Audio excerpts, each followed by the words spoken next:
Hello everyone, welcome to this new edition of the press review on GDC Plus TV, which we open with the Guardian Post newspaper. The paper headlines: After administrative blunder, Secondary Education Minister backtracks on academic year adjustment. According to Nga Christian's newspaper, Minister Pauline Aloval-Yonga is said to be under heat over a purported leakage of documents bearing her seal programming school resumption for April 20, contrary to the head of state's decision.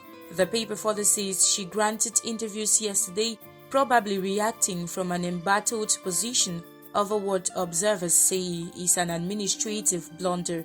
You want to read the full story from Dillian Welling in Yaoundé?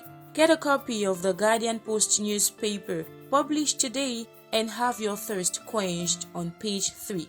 We stay with the Guardian Post newspaper to talk about this human interest story, still by Dillian Welling. A 17-year-old girl is reported to have attempted suicide after the boyfriend dumped her. The incident, the story says, happened on April 7 in New Bell, a locality in Ibolova, south region of Cameroon. The young girl is said to have consumed a bleaching agent to take away her life. Details on page 2.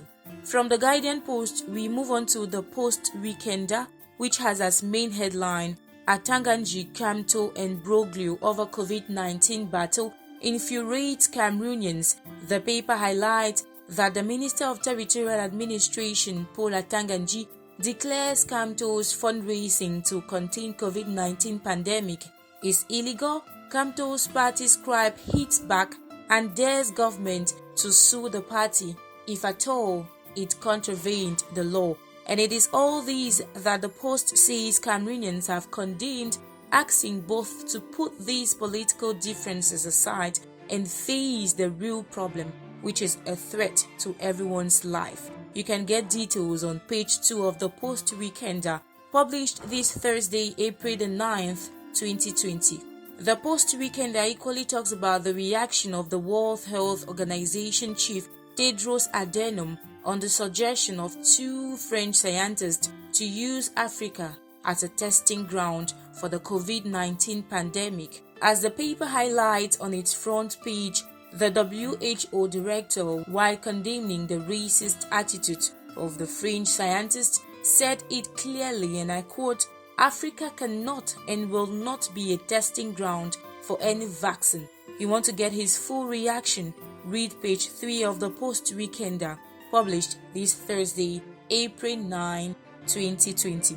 Our next stop is Cameroon Insider, which has as main headline, Fight against COVID-19, government encouraging production of chloroquine. According to the paper, Health Minister has invited his colleague of scientific research to proceed with mass production, says the use of chloroquine has positive results as seen in the rise of number of recoveries. Besides that, the paper equally highlights the Minister of Transport has imposed the compulsory use of nose mask for all users of public transport. Details of all this you will get by reading pages 8 and 9 of Cameroon Insider, published this Thursday. We end this press review with the Voice Weekender. The paper honors the braveness of doctors and nurses amid the coronavirus life threat. The paper headlines, Doctors and Nurses versus Coronavirus, Homage to Heroes. A baby's first cry is to a nurse, and a man or woman's last breath is to a nurse, the paper indicates.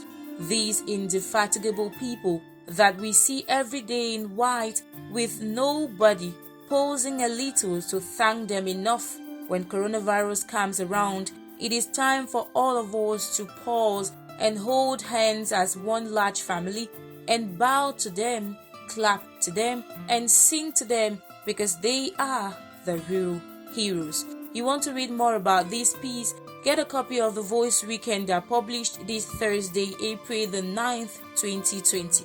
And that was the package we kept for you today. Thanks for watching. On to our next edition.